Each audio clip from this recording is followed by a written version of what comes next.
बार बात आजम और अखिलेश के बीच की उस दीवार की करेंगे जो कि ढह चुकी है, यानी कि नाराजगी का जो एपिसोड चुनाव के बाद शुरू हुआ था उस पर पूर्ण विराम लग चुका है। 1 जून को अखिलेश यादव दिल्ली पहुंचे थे। उन्होंने आजम खान से अस्पताल में मुलाकात की थी और अब आजम की तरफ से भी पहला इशारा हो चुका है। रामपुर लोकसभा उपचुनाव में आजम की पत्नी तंजीन फातिमा प्रत्याशी हो सकती हैं। उनके नाम पर नामांकन पत्र खरीदा जा चुका है, यानी अखिलेश ने जो कदम बढ़ाया था वो सफल हो चुका है। हम आपको अपने इस शो में आजम की नाराजगी का पूरा एपिसोड दिखाएंगे, बताएंगे कि कैसे आजम खान का पूरा परिवार अखिलेश यादव से नाराज हो गया, कैसे आजम खान अखिलेश के सामने आने से बचने लगे और कैसे आजम के बयान अखिलेश के लिए मुसीबत बढ़ाने लगे। और इसकी शुरुआत हुई थी रामपुर के समाजवादी पार्टी दफ्तर से। तारीख 10 अप्रैल 2022, दिन रविवार, जगह समाजवादी पार्टी कार्यालय रामपुर। हमारे अपनों से बदबू आती है, हमारे राष्ट्रीय टीवी को हमारे सैनिकों का नाम भी बताते हैं। भाई आपने अपने के बारे में बताया, आपने मजदूर के लिए सोचते हैं, मैं आपसे पूछना चाहता हूँ, सारा टीका अब तूने ले लिया है, दलित भी अपनी खाएगा, कोई भी अपनी देगा और जेल में अपनी जाएगा। यह सिर्फ एक बयान नहीं था, यह आजम और अखिलेश के बीच पड़ती दरार का सबसे बड़ा सबूत था। विधानसभा चुनाव खत्म हो चुके थे, नतीजे भी आ चुके थे।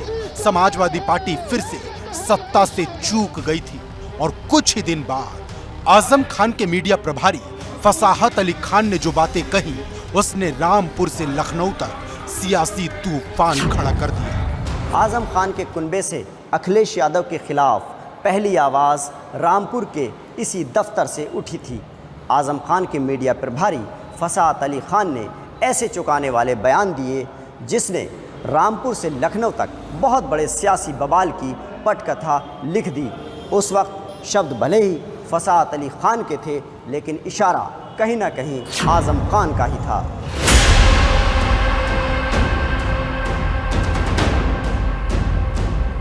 फसाहत अली खान का एक एक शब्द अखिलेश यादव की परेशानी बढ़ाने वाला था। आजम खान भले सीतापुर जेल में थे, लेकिन आजम की नाराजगी अब फसाहत की जुबान के जरिए बाहर आ चुकी थी। इसमें कोई शक नहीं कि फसाहत अली की इतनी हैसियत नहीं है कि वे अपनी ओर से आजम खान का नुमाइंदा होते हुए इस तरह के इल्ज़ाम लगा दें। इल्ज़ाम बहुत गहरे थे और पूरी की पूरी चिट्ठी में आजम खां का दर्द झलक रहा था।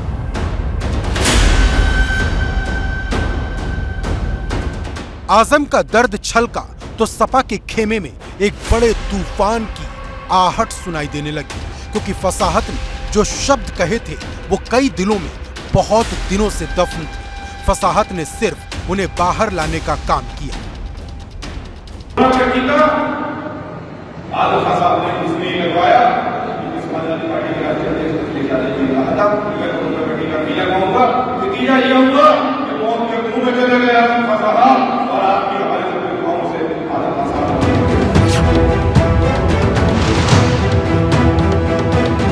उस वक्त अखिलेश यादव सिर्फ चाचा शिवपाल की नाराजगी ही झेल रहे थे, लेकिन उनके दरवाजे पर ये नई दस्तक थी, और दस्तक भी ऐसी जिसने आते ही बवंडर मचा दिया। रामपुर से सिर्फ एक बयान आने भर की देरी थी कि प्रदेश के अलग अलग हिस्सों से मुस्लिम नेताओं ने अखिलेश यादव के खिलाफ मोर्चा खोल दिया, और इस पर आजम परिवार की चुप्पी ने इस विवाद को और बड़ा बना दिया। आजम वर्सेस अखिलेश की ये लड़ाई इतनी गहरा गई कि इस अध्याय पर पूर्ण विराम लगाने में बड़े बड़े नेताओं के पसीने छूट गए। कहने को तो ये आजम की नाराजगी भर थी, लेकिन इसका असर बहुत बड़े स्तर पर हो रहा था। फसाहत की बातें सिर्फ आजम खान तक सीमित नहीं थी, वो उस पूरे मुस्लिम समाज को लेकर दावा कर रहे थे जो समाजवादी पार्टी का सबसे मजबूत वोट बैंक है। ये मौका था अखिलेश यादव के सतर्क होने का। फसाहत ने जिस तरीके से खुद को यानी मुसलमानों को यानी उनके तात्कालिक प्रतीक आज़म खां को मजलूम, गरीब और कमज़ोर बताया, वो निश्चित रूप से खाली अखिलेश यादव को सतर्क करने के लिए था और आखिरकार वही। चुनाव की हार, चाचा की नाराजगी और उसके बाद सपा के मुस्लिम वोट बैंक के सबसे बड़े पुरोधा के छिटकने का डर।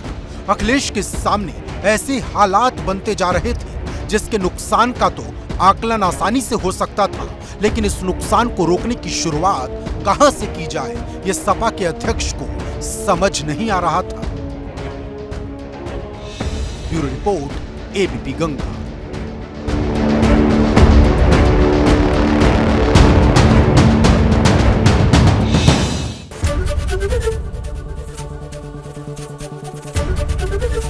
एबीपी गंगा, खबर आपकी, जुबान आपकी।